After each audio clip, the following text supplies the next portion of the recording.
ஆனால் நாங்க செய்யணும்.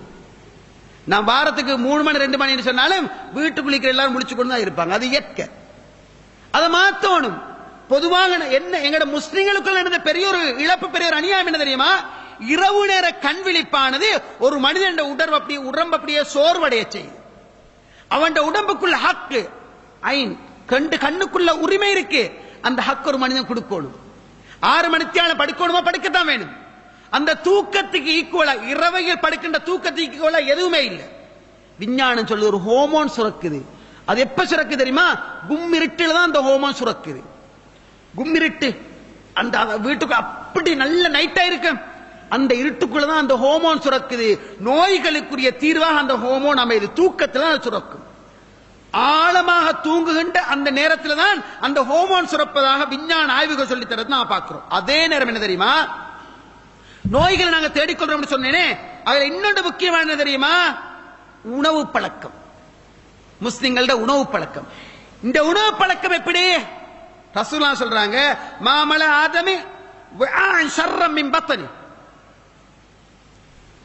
ஆதமுடைய மகன் நிரப்புகின்ற பாத்திரங்கள் எல்லாம் மிக கெட்ட பாத்திரம் வயிறு. ஆதமுடைய மகன் நிரப்புகின்ற பாத்திரங்கள் மிக கெட்ட பாத்திரம் வயிறு.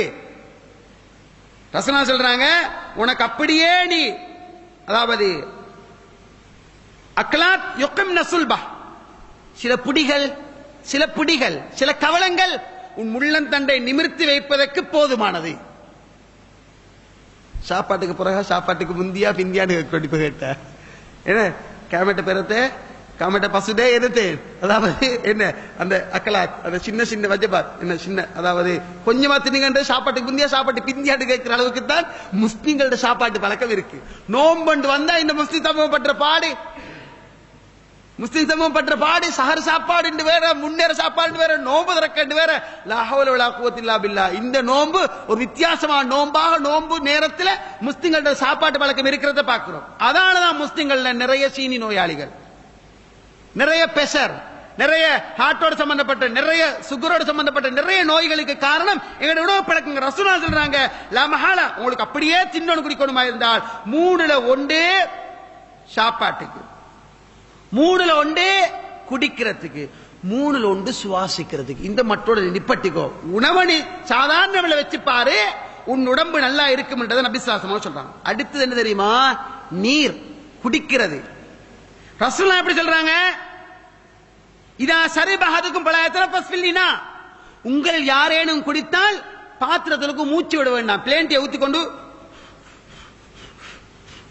வானம் ஊதக்கூடாது. பங்கஸ் கிருமிகள் வாயில இருந்து உள்ளுக்கு போக சான்ஸ் இருக்கு. இது கடையில் எப்போ மாமா கிட்ட கொடுத்து பள்ளியாசத்தை கொடுத்து தண்ணி ஓதி, அவர் தண்ணி எடுத்து என்ன ஓது ஓதி அப்படியே துப்பி தாராரு. இதை அடி அடி நடிக்கிறார். என்ன நிலைமையா இருக்கும்? நோய் அதை விட பெருசு வந்துடும். நோயை விட பெரிய ஒன்று இருந்தா அது வந்துடும். ரசூலுல்லாஹ் சொல்றாங்க, மூச்சே விடாத, உள்ளுக்கு பாத்திரத்தில் மூச்சு விட வேண்டாம் சொன்ன மார்க்கம் இஸ்லாம். லா தஷ்ரபு கஷ்ருபில் பஈர் வலாக்கின் இஷ்ரபு மஸ்னா வஸ்ரா. நீங்க ஒட்டகம் குடிக்கிற மாதிரி குடிக்குவான. சில மக்கள் நான் பார்த்திருக்கிறேன், தண்ணி போத்தல் எடுக்கிறது தான் தாமதம். இந்த இந்த இது என்ன சொல்றதுக்கு, அந்த கெட்டடிக்க அப்படி ஒசக்க பெய்த்து வரும் அப்படியே அப்படி முடிச்சு கொண்டே இருக்கிறோம். ஒரு போத்தலை முடிச்சா என்ன சுப்ஹானல்லாஹ். நீ குடித்து முடிந்தால் அல்ஹம்துலில்லாஹ் சொல்லு, பாத்திரத்தை தூக்கினா அல்ஹம்துலில்லாஹ் சொல்லு. இது இந்த சுவிட்ச் அங்க இங்க பெய்த்து வருது, குடிச்சு கொண்டே இருக்கிற, ஓடிக்கொண்டே இருக்கு. வெள்ளாக்களா இருந்தா போறது விளங்கு சில நேரம் என்ன அந்த பக்கம் அப்ப குடிச்சு கொண்டே இருக்கிறது. ரசூலுல்லாஹ் வெறுத்தாங்க. 3 முடர் குடிங்க, பாத்திரத்தெடுங்க. 3 முடர் குடிங்க, பாத்திரத்தெடுங்க. 1 குடிங்க, 2 குடிங்க, 3 குடிங்க. 3க்கு மேல மூச்சு விட்டு ஒட்டகம் போண்டு குடிக்க வேணாம் சொன்ன மார்க்கம் இஸ்லாம். ஏ தெரியுமா? இஸ்லாம் அந்த தண்ணி குடிக்கிற நேரத்தில் மிக முக்கியமாக சொல்லி தருது என்ன தெரியுமா? நீங்க அதை குடிக்கிற நேரத்தில் இறை சிந்தனையோட அல்லாஹ் அந்த அருள் நினைச்சு நல்ல முறையில் நீங்க அதை குடிங்க. இன்னும் ஒன்று உங்களுக்கு தெரியும், அதாவது உடைந்த பாத்திரங்களை பயன்படுத்த வேணாம்னு சொன்னாங்க.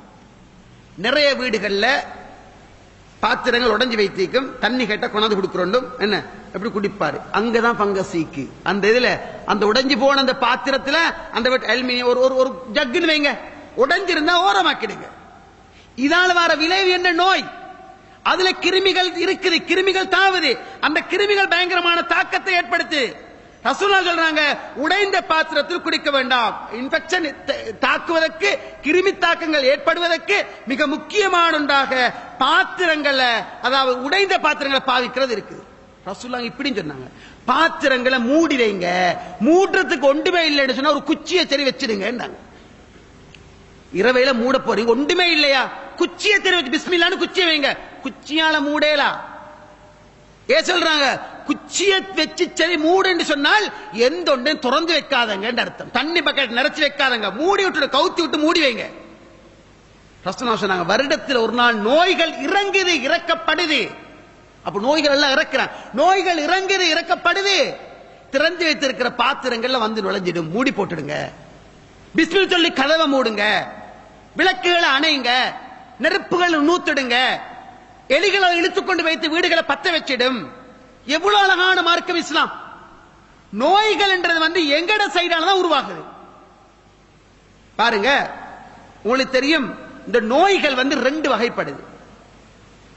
நோய்கள் ரெண்டு வகைப்படுது. ரெண்டு வகையில ஒன்று உளநோய், அடுத்த உடல் நோய். உளநோய் இருக்குதானே, இது வந்து நிறைய ஜின்களுக்கு, ஜின் பிடிச்சவங்க, ஜின் வசப்படுத்தி வச்சுக்கிறாங்க. எங்க இருக்கிறாங்க? இந்தியாவில் இருக்கிறான், கலைவரில் இந்த குருநாகல் இருக்கிறான், கலைவரில் இருக்கிறான், மானலில் இருக்கிறான், அங்கிட்டு போனா நுவரலில் இருக்கிறான். 800 வருஷம் பழைய ஜின்களாம், 950 வருஷம் 1000 வருஷம் பழைய ஜின்னெல்லாம் பிடிச்சி வச்சுக்கிறான். ஆனா அதிசயம் என்ன தெரியுமா? பெரிய கவலை என்ன தெரியுமா? அந்த ஜின்னை வசப்படுத்தி இருக்கிறவன் ஊட்ட போயிட்டு பார்த்தா மழை பெஞ்சா ஒழுகுது. பகலுக்கு திண்டா ராவைக்கு தின்றதுக்கு வழி இல்லை. உங்கள்கிட்ட 150 ரூபா 200 ரூபா வாங்கித்தான் துவா கூட கெட்டுறான். கட்டிக்கிற ஜின், சுலைமான் நபி இருந்த ஜின் என்ன முத்துக்கடெல்லாம் இழுத்து கொண்டு வந்து எவ்வளவு பெரிய வேலை செஞ்சிச்சு. உடக்கட்டிக்கிற ஜின் பெரிய அநியாயம், பாவம். ஒரு தேசிக்கா கூட கொண்டு வரதுக்கு சக்தி இல்லாத ஜின்னா தான் நிக்குது. இப்ப என்ன நடக்குது தெரியுமா? கொள்கை பேசிக்கொண்ட எவ்வளவு பேர் ஈமான அடக வச்சு கொண்டிருக்கிறாங்க. மாப்பிள்ளை தாடி பழுத்து கரண்டைக்கு மேல ட்ரௌசர் வசந்திக்குது. மாப்பிள்ளோட உம்மக்கு சோகம் இல்ல, இல்லாட்டி பொம்பளோட உம்மக்கு சோகம் இல்ல. பொம்பளோட மச்சாமாரு, பொம்பளோட தம்பி மாறு எல்லாரும் சேர்ந்து சொல்றாங்க, உன்னோட மாப்பிள்ளைக்கு சத்தம், அதுக்கு விளங்குறல்ல, பெரிய தௌஹீதான். தாடியை வச்சுக்கொண்டு ட்ரௌசர் தூக்கி போட்டுக்கொண்டு இங்க கலைவல் ஒரு ஜின்னிக்கு போயிட்டு பாரு. இவர் என்ன சொல்றாரு? இப்ப வேண்டியது என் பேருகளை யூஸ் பண்ணாம போயிட்டு வாங்க போறேன். எப்படிக்கு என் பேர்களை யூஸ் பண்ணிக்கல வேணாம், நான் காட்டிக்கல வேணாம், நான் கொள்கையோடிக்கிற ஆளாக்கம். இந்த ஜின் சைத்தான் இதெல்லாம் எனக்கு நம்பிக்கை இல்லை. சரி சரி, இருந்தாலும் போவோம், பரவாயில்ல, என்ன செய்ய நீ மகத்தா போற நிலைமை நிற்கிற ஆளே குட்டிகள் காட்டுங்க. இவர் எஸ்கேப். ஊர்ல கதை வந்தது பிறகு போனாங்களா தெரிய வேறு எனக்கு, நான் போய் இது கேட்கிறேனே. இந்த சமூகத்தில் அதாவது இன்றைக்கு நிறைய பேரு எல்லாம் பாதுகாக்கணும். கொள்கை இருக்குது, கொள்கையில் ஒரு வகையான வித்தியாசமான கொள்கை. செஞ்சு பார்ப்போம், போயிட்டு பார்ப்போம். முகத்தை பார்த்து கூட சொல்லுவாராமே, இந்த கையை பிடிச்சி இங்கே பிடிச்சு கொண்டு சொல்லுவாராம். உள்ளுக்காக போக்களே சொல்லுவாரா? அப்படி தெரியுமா? நீங்க முக்கியமான இழந்துட்டு வாரீங்க, உங்களோட வீட்டு முன்னுக்கு தேசி மரம் ஒண்டிக்குது, அதுல தேசிக்கா இப்படி இப்படி தொங்குது, பக்கத்துல ஒரு மாஷால்ல பெரிய ஒரு மாமரம் ஒண்டிக்குது, அதுல இப்படி இப்படி தொங்குது. நோய் சுகம் ஏ தெரியுமா? அவர் எங்க? அவர் கலைவல் இருக்கிறார், நீங்க தியார்ல இருந்து போறீங்க. போனதோட பார்த்தது முதலாவது செய்யறது தெரியுமா? தியார்ல இருந்து வாரீங்க, உங்களோட வீட்டு முன்னுக்கு ஒரு மாமரம் இருக்குது, இப்ப 3 மாங்க கீழே பட்டு கொண்டு இருக்குது. சரி, முடிஞ்சு.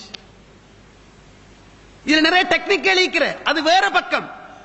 நோய் ரெண்டு வகை, ஒன்று உளநோய், அடுத்த உடல் ரீதியாக வர நோய். இந்த உளநோயை வச்சு நிறைய பேர் பிசினஸ் நடத்துறாங்க. அவள வேறு நிறைய கவுன்சிலர் உருவாயிட்டாங்க. நிறைய கவுன்சிலர்கள் உருவாகி இந்த பொம்பளைகள் எல்லாம் புக் இல்லாத தூக்கிட்டு போறாங்க. எங்க போற? கவுன்சிலிங் கிளாஸ் போற. புள்ள வளர்க்கலா, புள்ள வளர்க்கடா கவுன்சிலிங் கிளாஸ் போயிட்டே ஆகணும். சரிதான், சஹாபாக்கள் கவுன்சிலிங் கிளாஸ் போயிட்டு தான் பிள்ளைகளை வளர்த்தாங்க. இல்ல கவுன்சிலிங் போங்க, படிக்கணும், கட்டாயம் படிக்கணும், ஒரு முக்கியமான படிக்கத்தான் வேணும், வானம்னு சொல்லல, அது வேற. ஆனா இன்றைக்கு என்ன, நிறைய மக்களை ஏமாத்தி வயிறு விளக்கிறதுக்குள்ள ஒரு கலையாக அதை கொண்டு வைத்துக் கொண்டிருக்கிற காட்சியை நாங்க பார்க்கிறோம். ஒரு சமூக நலன், ஒரு சமூக சேவை, கஷ்டப்பட்டவனுக்கு ஒரு நல்ல ஒரு தீர்வு வழங்குறதுக்குள்ள ஒரு முறையாக கையாளுறதை விட பிசினஸுக்குள்ள ஒரு வழியாக பேத்துக் கொண்டிருக்கிறது பார்க்கிறோம். சரி, அது ஒரு பக்கத்துல வச்சு உடல்நோய் சம்பந்தம் தனியாக நாங்க பார்ப்போம் ஒரு நேரத்துக்கு. இப்ப உடல் ரீதியான நோய் தானே பேசிக்கொண்டிருக்கிறோம். உடல் ரீதியான நோய் இருக்குதானே, நபி அவங்க என்ன சொல்றாங்க? உடல் நோயை பற்றி சொல்ற நேரம் லிக்குள்ளி தவாயின் லிக்குள்ளி தாயின் தவா, ஒவ்வொரு நோய்க்கும் மருந்து இருக்குது. அசாப தவா உத்தா, நோய்க்குரிய மருந்து பட்டுட்டா பரிய பீதினா அல்லாஹ்வுடைய அருளால சுகம் பெற்று விடுவா. முஸ்லிம்ல வர செய்தி. இன்னல்லாஹ லம் யன்சில் தா இல்லா அன்ஸலஹு ஷிஃபா. அல்லாஹ் எந்த ஒரு நோயை மறக்கல்ல, அதுக்குரிய நிவாரணியை வச்சே தவிர அறிந்தவன் அறிந்து கொண்டான், அறியாதவன் விட்டு விட்டான். எய்ட்ஸ் நோய்க்கு மருந்து இருக்கா இல்லையா? கண்டுபிடிக்கல. இப்ப கண்டுபிடிச்சதா சில செய்திகள் சொல்லுது. கண்டுபிடிக்கலாம். அல்லாஹ் எந்த ஒரு நோயை மறக்கல்ல, அதுக்குள்ள மருந்து இல்லாமலே தவிர. ரசூலுல்லாஹ் சொல்றாங்க இன்னல்லாஹ லம் யல தா இல்லா வலஹு ஷிஃபா.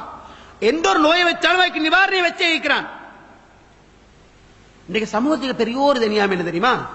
நோய் வந்தா மனிதன் இயல்பு பயம். அது யாருக்கும் இல்லை, எனக்கும் உள்ளது உங்களுக்கும் உள்ளது. என்ன மகிழ்த்தா பேத்துற போட்டு பயம் யாருக்கும் இருக்கும். அது நபி அதாவது சஹாபாக்களுக்கு கூட அந்த உணர்வு இருந்துச்சு. மகிழ்த்தாகிறது யாரும் விருப்பம் இல்லை.